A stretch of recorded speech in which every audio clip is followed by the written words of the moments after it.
My name is Ben Abelow. I'm the author of a new book that's just been published on the Ukraine war called How the West Brought War to Ukraine. And I'm going to offer a few thoughts relevant to this. As you can tell by the title, which is intended to suggest that the West may have played a central role in bringing this war about, the story and the points I'm going to make are going to be a little bit pointing a finger at the U.S. and its Western allies, more than one is typically hearing out of Washington or the European capitals or out of the mainstream media. In fact, the view I'm presenting is pretty far off from what one typically hears. Sometimes I refer to what I'm presenting as a counter-narrative to the mainstream narrative. I think one thing I'll just begin with is what's in the news right now. So people may be watching this in the future, or in a month from now, a week from now, I don't know, a year from now, I think it'll be floating around, who knows. But today is October 3rd, 2022, and the war is ongoing, Ukraine and Russia. It's a number of months after the invasion. And just a few days ago, the pipelines that run supplying Russian gas, natural gas, over to Germany, have apparently been sabotaged. And I think I'll just start by making a comment about that, which I just feel it needs to be said.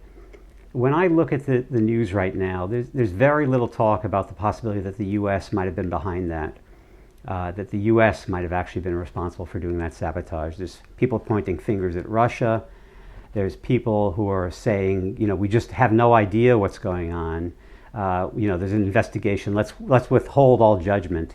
And many of the European capitals and NATO seem to be speaking as if we don't really know, but ultimately this seems to be suggesting it's coming from Russia. And let me just start by being very clear. I don't really know what happened. I think we're all sort of in the dark. There are probably a few people, deep within the intelligence services of some of the countries that are involved that may have an idea, but they're not talking. So I form my view just based on the information that's publicly available. And in fact, information not only is publicly available, but that information that I happen to have seen. I can't rule out that there's important information I've missed. But one thing that I'm struck with is that the media seems to be paying very little attention, as I said, to the idea that this might have actually been launched by the U.S. government. And it's striking. I think I've actually seen in a major news outlet reference to this perhaps being false news, fake news, that anyone even suggests this.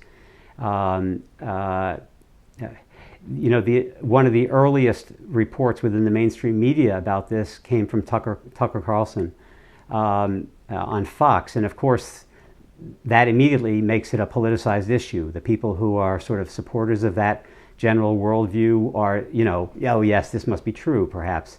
And the people that are, tend to be opposed to Tucker Carlson in general, or don't watch Fox, maybe they watch MSNBC or CNN, they're thinking the whole thing is garbage. And, I just want to say, I think that this is much too important for this to become politicized. The question of whether the U.S. might have played a role is decisively important for everyone. And I try very hard to approach this not as a partisan political issue, but as trying to think about what is the evidence, what is proven versus what's suggestive, and what are the implications of this. So I think I just want to draw attention to something that really should be widely reported, but doesn't seem to be widely recognized, that early in February, I believe it was February 7th, about 2.5 weeks before Russia actually invaded, President Biden at a press conference made a statement saying that if Russia invades, we will end the Nord Stream pipelines. He basically made this as a very assured comment. If this happens, that if Russia invades, then there was very little uncertainty in his presentation, in his voice. One of the members of the press said to him, in essence, I don't remember the exact wording, of course, but Mr. Biden, how can you say that these pipelines are under European control? And at that point, President Biden said, I can promise you we have our ways to do this. Now that is an extremely strong statement. I don't know if one wants to take that as a threat or a prediction, but the entire way it was said, and you can find this, just search, whatever terms you want to search, Joe Biden, Nord Stream pipelines, February 7th, I promise you, or something. And you will form your own opinion about what he said. And I think in light of that, it's kind of extraordinary that this is not being seriously discussed in the media. I looked just today at a long article in the New York Times. I didn't see any mention of this as a possibility.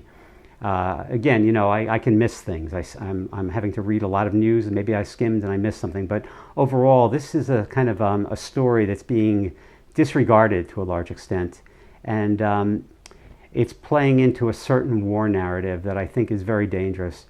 So I would suggest looking at that yourself, and I would say that I look at it this way. I don't know what happened, but if somebody says, if something happens, this will happen, and then that happens, you've got to assume that person's involved and that organization, in this case the US government, was involved. Now, it doesn't prove it, and I'm not a lawyer, and I use some of these terms kind of loosely, but there's a category of prima facie evidence or prima facie evidence. It's Latin. It means on first face or on the surface, or the way I interpret it, whether it's legally means this way, is until proven otherwise, the proper thing to do is assume such and such a cause. And I would say that if the President of the United States, 2.5 weeks before an invasion, states publicly and firmly and with a knowing demeanor and a knowing sense of the inside information that's available to the President of the United States, that if this happens, we will end this pipeline, and then that pipeline gets ended. I think I would call that a prima facie case. Doesn't prove it. I may be completely wrong, but I think it's a kind of serious mistake to turn this into a partisan political issue. I wouldn't care less whether there's a Republican office or a Democrat, and I think we should all have that attitude, that this is very important.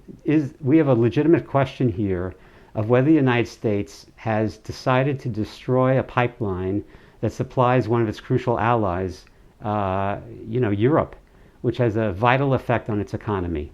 And if that's the case, that's a very important step that needs to be recognized by the U.S., within the U.S. citizens. It needs to be recognized in Europe as well. So again, I'm not making a specific accusation. I'm just saying that in light of everything that's happened, I think that there should be a strong suspicion that the U.S. was involved in this. And, in some sense, I hope I'm proven wrong, because I don't want to find out that my country is involved in actions like this.